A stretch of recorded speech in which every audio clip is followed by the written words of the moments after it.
Here with Coach L.J. Harbison. Coach, coming off one of the biggest wins, if not the biggest win of your tenure, at least in a long time, playing Monroe County last week on the Hill. They come over, and it was just a total domination by the Hornets. What do you talk to your team about after that, and what do you say to them? You know, we were happy. We played well on offense, defense, and special teams last week, causing a couple turnovers on our special teams, and offense outgaining them by almost 400 yards, and our defense just allowing a little bit under 100 yards. We played very, very well, and our whole team from top to bottom did their job and execute their job. But we celebrated, and I usually give them the weekend, and we come in on Monday and have a 30-minute meeting to recap it and give out stickers for their helmets. And then after that, I'll let them know real quick that we got to go 1-0 this week, and that's been the goal all week, is to beat Greene County. And so we've been preaching to forget what happened last week, because nobody remembers that, and they're just going to remember what happens this week. So hopefully we can come out tonight and get a victory. I had a couple of things. We talked to you the postgame show about how your team looked like. One of the things for the year has been how your team sort of dominated the line, how you've worn those guys down. I want you to talk about that in a second, but first I wanted you to talk about just the study, how you guys seem to know a lot of what might be going on, how you anticipated things through film study. Yeah, me and the coaches, we think we do a good job of studying the opponent. All the coaches get over 2 hours of film study at least a week, and we try to be on our P's and Q's of knowing what the team's going to do, so we can give a look from our scout team all week to give a real ideal look of what we'll see on Friday. Up front, those guys grinded out. Offensive line, we had our season high of 16 pancakes. And those boys, I gave them a sticker for every pancake, because when you rush for 250 yards, those boys up front deserve an award, because they're not going to get mentioned anywhere else.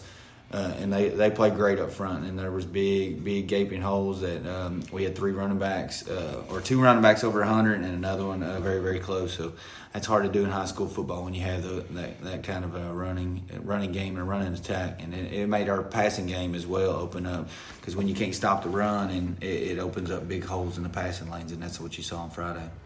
I know you want to get on to, you got to go 1-0 this week, and just allow me to indulge me in one more question about that game, because it just brought such joy to Coach Hurt and me calling it, and I'm sure to all those out there listening and watching in Hornet Nation.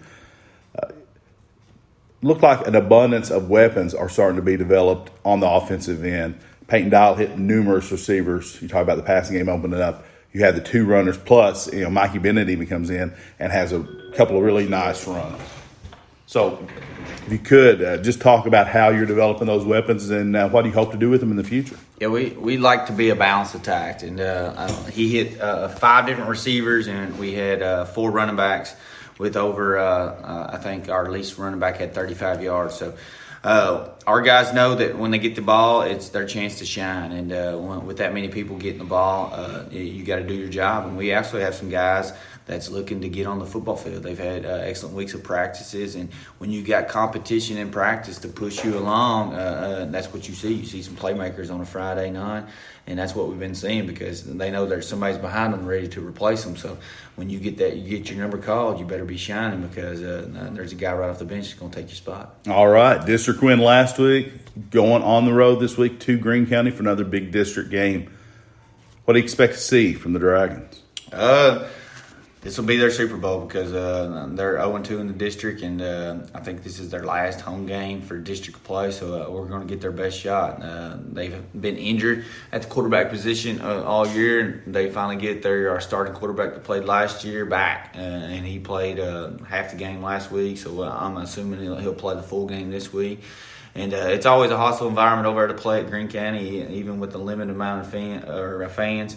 Down in that little valley they have, it's a nice little home field advantage, and I'm sure they think they can win. So we're going to get their best shot. Offensively, they have about 4 running backs that do a good job running the ball. Number 1 is a big old dude that we'll have to team tackle. Number 8 is a special athlete that gets most of the carries, that has breakaway speed. And then you'll see 34, 2, and number 4 carrying the ball a little bit as well. And so we'll have to be sounding our run game attack and on defense. And on offense, we just got to execute like we did last week. The run game, we've got it's about similar blocking assignments, so we'll just have to win our one-on-one. Hopefully up front we can do that. And then the passing game, there's a lot of holes that they have, and we're going to try to take advantage of those holes they give us, and hopefully we can come on top. All right, Coach. And then obviously last week had some guys come back from injury. We mentioned Cole Shive. Will he be in action at all tonight? Yeah, he's been in pads this week, so we'll see what kind of reps he can get tonight. He looked good coming back from injury, and he made a few plays on defense, but you'll only see him on defense. Carson Brown had surgery yesterday. Talked with him, and apparently the doctor said it went rather well, and he'll have a speedy recovery. Hunter Fox is continuing to recover, and he's in the weight room every day, just repping those arms, trying to get those upper body as strong as he can, because that's all he can do right now, healing that broken foot. But the doctor says it's all healing as well as possible. But other than that, we're full go. We've been, knock on wood, healthy with the rest of our guys, so we'll have a full team other than those two guys that just had surgery with broken bones, and hopefully we will stay injury-free as well tonight. All right, good luck, by the way, to Carson and Hunter with those injuries.